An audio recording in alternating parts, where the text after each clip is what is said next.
Bharat today Telugu news కి స్వాగతం.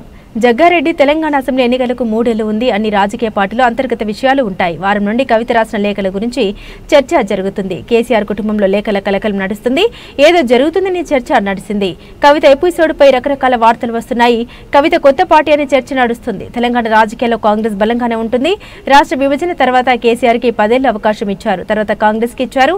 కాంగ్రెస్ పార్టీకి రాజకీయంగా ఇబ్బంది లేదు. కవిత లేఖతో కాంగ్రెస్ కి వచ్చే నష్టం కూడా ఏం లేదు. పార్టీ బలంగా ఉంది. బలంగా లేని పార్టీ బీజేపీ. కేసీఆర్ కి రాష్ట్ర విభజన అంశంతో ఓటేశారు. కాంగ్రెస్ కి పాలన చూసి ఓటేస్తారు. ప్రజలు ఇందిరాగాంధీ మొదలుకొని సోనియా, రాహుల్ గాంధీ వరకు మంచి పరిపాలన అందిస్తారని అవకాశం ఇస్తున్నారు. మతం పేరుతో బీజేపీ రాజకీయం చేస్తుందన్నారు. కేసీఆర్ కూతురు కాబట్టి మీడియా ఇంపార్టెన్స్ ఇస్తున్నది. ఈరోజు ఇంత లైవ్ ఎక్కువ రావడానికి కారణం ఏంటంటే కేసీఆర్ కూతురు కాబట్టి కవిత ఆ ఇంపార్టెన్స్ మీడియాలో వస్తున్నది.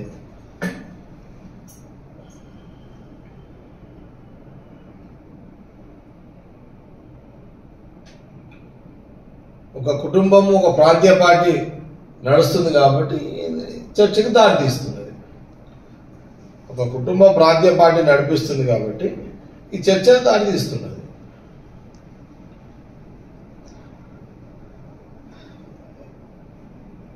ఈమె లేఖలు మా ప్రధాన పార్టీ మాకు శత్రువైన బీజేపీని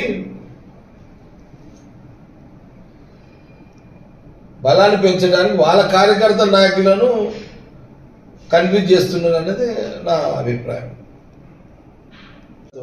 వాళ్ళ కార్యకర్తలు వాళ్ళ నాయకులు కన్ఫ్యూజ్ అయ్యి బీజేపీకి టనే అవకాశం ఉంది అనుకుంటూ కాంగ్రెస్ మా నాయకత్వం కూడా అటు పోకుండా వాళ్ళందరూ మన దిక్కు తీసుకోవాలనే ఆలోచన చేయాలన్న నేను చెబుతూ బీజేపీ ఎదగకుండా మనం జాగ్రత్తలు మనం చూసుకోవాలి. వీళ్ళ యొక్క లీకులతోటి ఇది మనం ఈజీగా తీసుకోవద్దు.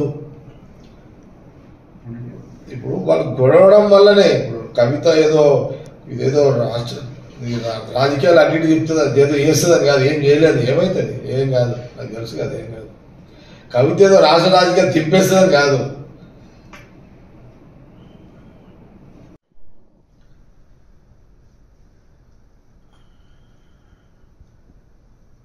తెలంగాణ రాజకీయాలు,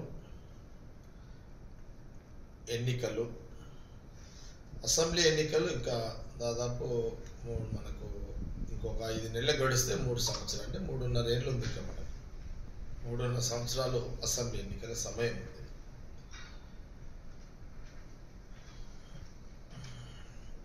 సహజంగా ఏ రాజకీయ పార్టీలో అయినా సరే అంతర్గత అనేక రాజకీయ విషయాలు ఉంటాయి. ఏ రాజకీయ పార్టీలైనా ఉంటాయి. ప్రధానంగా నేను రాజకీయంగా దూరం ఆలోచనతోటి నాకున్న ఆలోచనని ఒకసారి మీడియా ద్వారా కాంగ్రెస్ పార్టీ కార్యకర్తలకు కానివ్వండి, అటు టీఆర్ఎస్ కానివ్వండి, ఇంకా ఎవరికైనా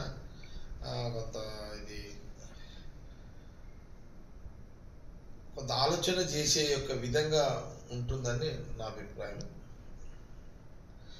మనము ఈ ఒక వారం రోజుల నుంచి ఒక 1 వీక్ నుంచి మనము ఈ లేఖలు,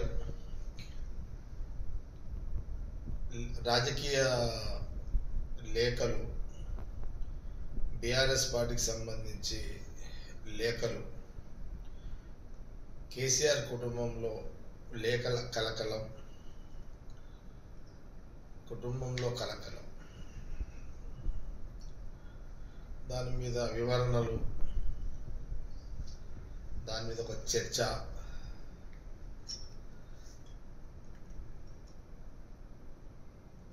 ఏమో జరిగిపోతుందని ఒక చర్చ.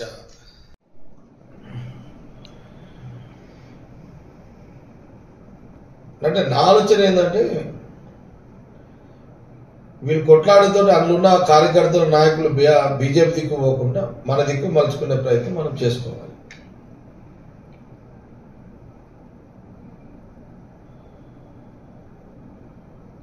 కాంగ్రెస్ పార్టీ వైపు తెచ్చుకునే ప్రయత్నం మనం చేసుకోవాలి అని నా ఆలోచన.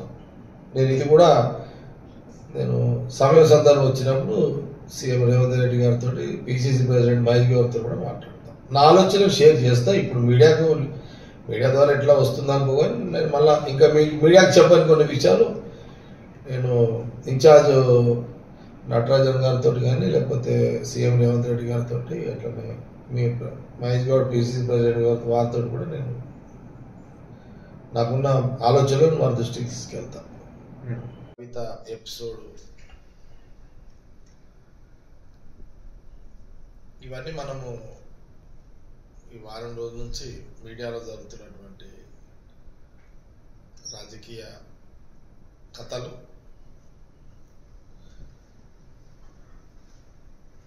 మీడియాలో కూడా రకరకాలుగా వార్తలు కూడా వస్తున్నాయి. ఎలక్ట్రానిక్ మీడియా, ప్రింట్ మీడియా,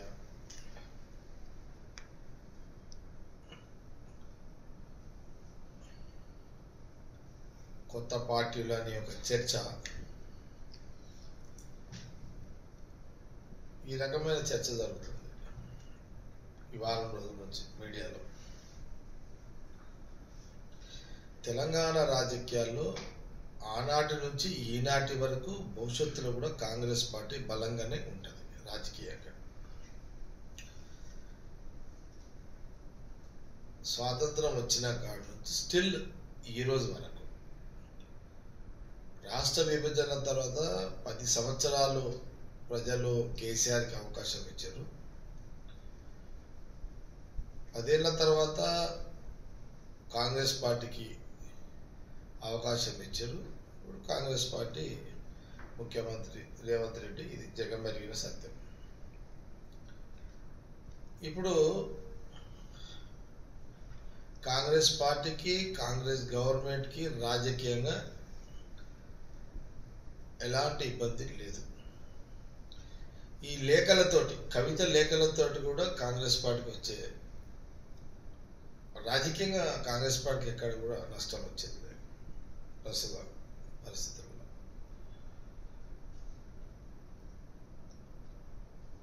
ఈ రాష్ట్ర రాజకీయాల్లో రాష్ట్ర విభజన పేరుతోటి టిఆర్ఎస్ పార్టీ అధికారంలోకి వచ్చేది. కానీ మొదటి నుంచి కూడా రాజకీయ ఉనికితో, ప్రజల యొక్క బలంతో, అండదండలతో కాంగ్రెస్ పార్టీ మొదటి నుంచి తెలంగాణ రాజకీయాల్లో బలంగానే ఉంది కాంగ్రెస్ పార్టీ. ఈ లేఖలు, లీకులు కొంత మీడియాలో లైవ్లో పనికొస్తాయేమో, కానీ భవిష్యత్తులో రాజకీయంగా మీరే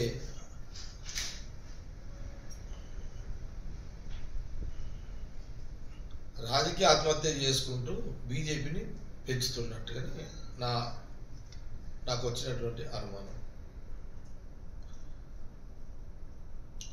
ఇది ఎవరు నేనని కాదు, నేను ఎవరు ఒప్పుకున్నపోయినా ఎవరమైనా మనము అసలు కేసీఆర్ లేకపోతే బీఆర్ఎస్ లేదు కదా, పార్టీ లేదు కదా.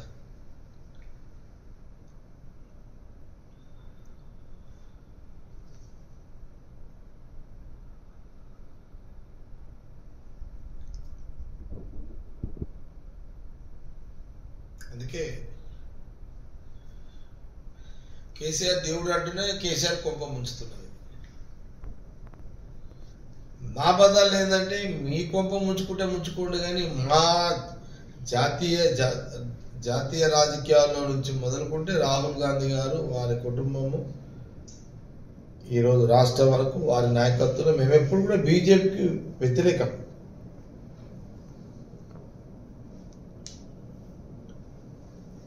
మా జాతీయ స్థాయిలో మా శత్రువైన బీజేపీని, ఈ రాష్ట్రంలో ఉనికి లేని బీజేపీని మీరు ఇండైరెక్ట్గా మీరు కొట్లాడుకొని మీ పంచాయతీలతోటి మీరు రోడ్ల మీదకి వచ్చి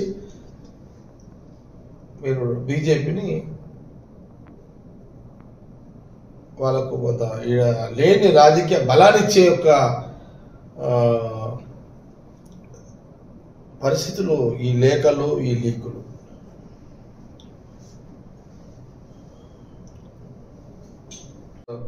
ఎవరు ఒప్పుకున్నా ఒప్పుకోకపోయినా ఒక కుటుంబానికి వారసుడు కొడుకే అవుతాడు. ఏ చరిత్రలో కూడా కూతురు వారసురాలు అయినట్టు ఎక్కడ కూడా ఏ చరిత్ర కూడా లేదు. ఏ చరిత్రలో తీసుకున్నా కొడుకు లేని పరిస్థితిలో కూతురు వారసురాలు అవుతుంది. కాల నిర్ణయంలో కానీ ఎక్కడ కూడా జనరల్గా మన చరిత్రలో చూస్తే ఎక్కడ కూడా కొడుకే వారసుడు అవుతాడు.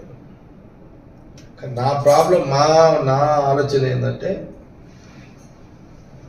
అల్టిమేట్గా బీజేపీకి లేని దాన్ని వీళ్ళు కొట్లాడుకొని ఈమె ఈ లేఖలతోటి ఒక కాంప్లికేటెడ్ చేసుకొని వాళ్ళ కార్యకర్తలను వాళ్ళ బీఆర్ఎస్ కార్యకర్త నాయకులను కన్ఫ్యూజ్ చేసి వాళ్ళ ఆలోచన మళ్లించి ఇప్పుడు ఈ రోజులలో 1000-2000 మంది ఏ లీడర్కైనా ఫాలోవర్స్ ఉంటారు. ఇప్పుడు అది కామన్. అది ఎవరికైనా ఇప్పుడు మామూలుగా 500-1000 ఇది ఏ లీడర్కైనా ఫాలోవర్స్ ఉంటారు. ఈ రేంజ్లో ఏ లీడర్కైనా ఉంటున్నారు ఫాలోవర్స్. ఇంకా మరి కొంత పర్సనాలిటీ పెద్ద పోతే ఒక 5000 ఉంటారు, ఒక 10,000 ఉంటారు. ఇట్లా అది పర్సనాలిటీ బట్టి ఉంటాయి అదంతా. అది కామన్గా ఎవరు ఏ లీడర్షిప్ అయినా సహజంగా ఉండేటిదే. అంటే నేనేమంటున్నంటే రాజకీయంగా కవిత బలవంతురాలు అని నేను అనుకోను. ఎందుకంటే ఓవరాల్గా బీఆర్ఎస్ అంటే కేసీఆర్, కేసీఆర్ అంటేనే బీఆర్ఎస్. కాంగ్రెస్ పార్టీ దేశ రాజకీయాల్లో వారి నాయకత్వంలో అన్ని రాష్ట్రాల్లో మేమందరం కూడా ఒక సెక్యులర్ భావాలతో ప్రజా పరిపాలనలో మేము ఎప్పుడు కూడా పనిచేస్తాం. బీజేపీ ఎప్పుడు కూడా హిందూ మత రాజకీయాలతోటి వాళ్ళ ఉనికిని కాపాడుకునే ప్రయత్నం వాళ్ళు చేస్తారు.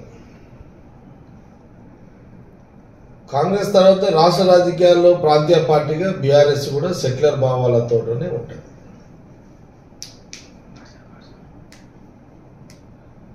నాకు తెలిసిన కాడికి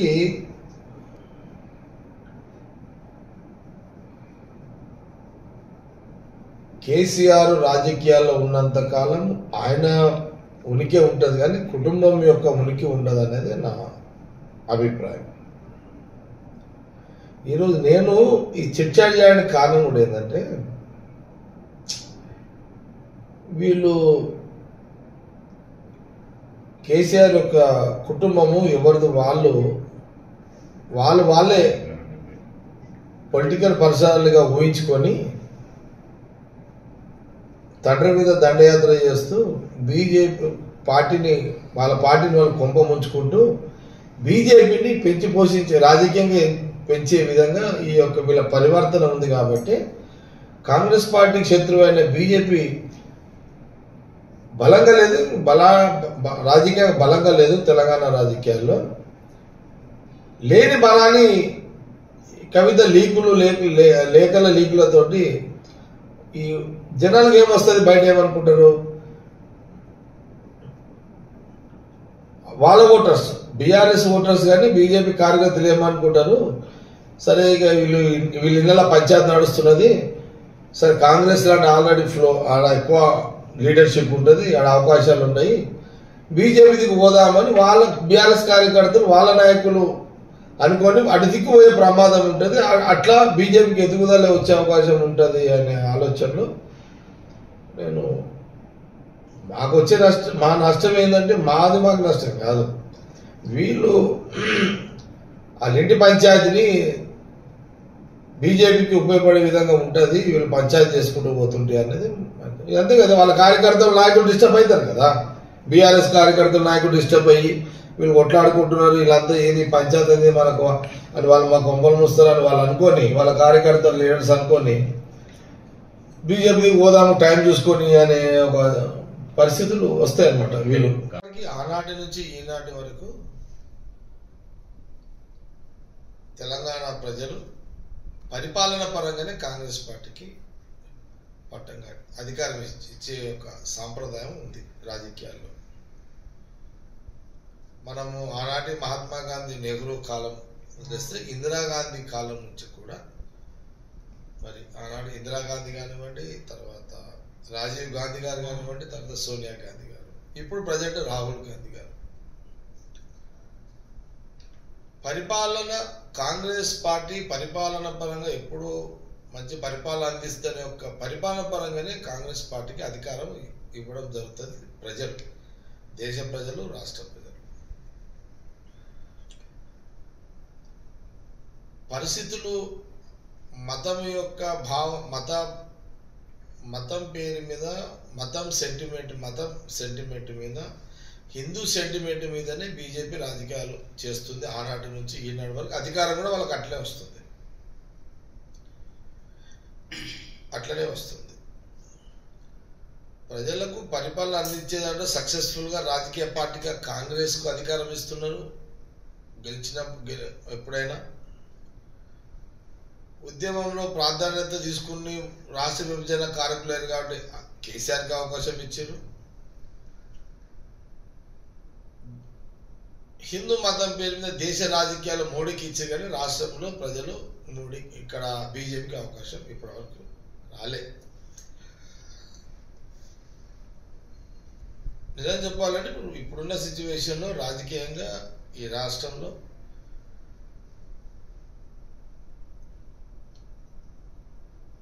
ఫస్ట్ కాంగ్రెస్ ఉంది రాష్ట్ర రాజకీయాల్లో, రెండో స్థానంలో బీఆర్ఎస్ ఉంది, మూడో స్థానంలో బీజేపీ ఉంది.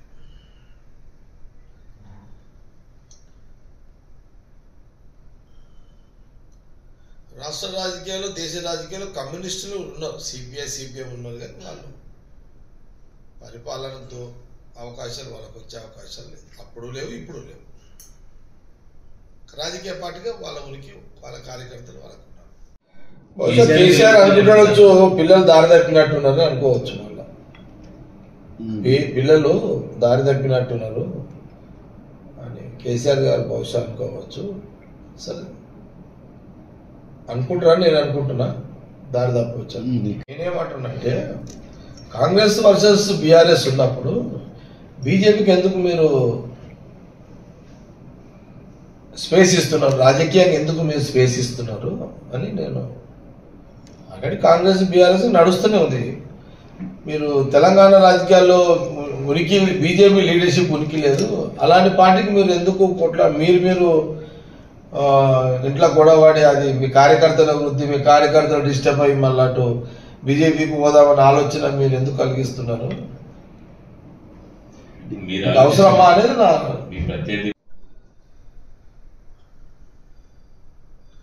నాకున్న రాజకీయ ఆలోచనలో నేను ఒకరు తక్కువ ఒకరు ఎక్కువ నేను అనను, కానీ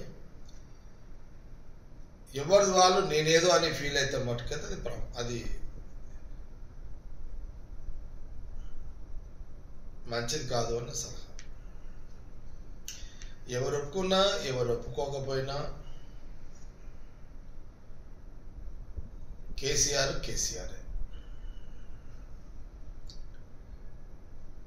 కేసీఆర్ తోటి ఆ పార్టీ ఉనికి, కేసీఆర్ తోటి ఆ కేటీఆర్ కానీ, హరీష్ కానీ, కవిత కానీ. కేసీఆర్ అనే నాయకుడు అనేవాడు లేకపోయి ఉంటే ఈరోజు కవిత, కేటీఆర్, హరీష్ లీడర్లు కాదు, వాళ్ళు లీడర్లు కాదు. కవిత కూడా డైరెక్ట్గా లీడర్ కాదు, ఒక తండ్రి కూతురుగా లీడర్గా ఎస్టాబ్లిష్ అయింది. నేను చూసిన నిన్న కవిత మా నాయన దేవుడు చుట్టూ దయ్యాలు ఉన్నాయని చెప్పి, దేవుడు అంటూనే మీ నాయనని అటు దేవుడు అంటున్నావు, ఇటు దయ్యాలు అంటున్నావు. మిమ్మల్ని ఏ చెట్టు అయితే కాపాడుకుంటు, మీ చెట్టు నీళ్ళ బతుకుతారో మీరు ఆ చెట్టునే నరికే ఒక, అది అంటారు చూడు, మనం కొమ్మ మీద కూర్చొని తన కొమ్మని తను నరుకున్నట్టు మీరు నరుక్కోండి, మీరేమనగండి, మాకు సంబంధం లేదు. కానీ మీ నరుకునుడు, ఈ లీకులు, ఈ లుకలుకలు, మీ లుకలుకలు, మీ లీకులు ఇవన్నీ అటు బీజేపీని బలాన్ని చేకూర్చేటట్టుగా ఉన్నాయి. ఇంత మీరు రాజకీయ నాయకులుగా అంటున్నారు కదా, ఈ ఆలోచన మీకు ఎందుకు లేదు?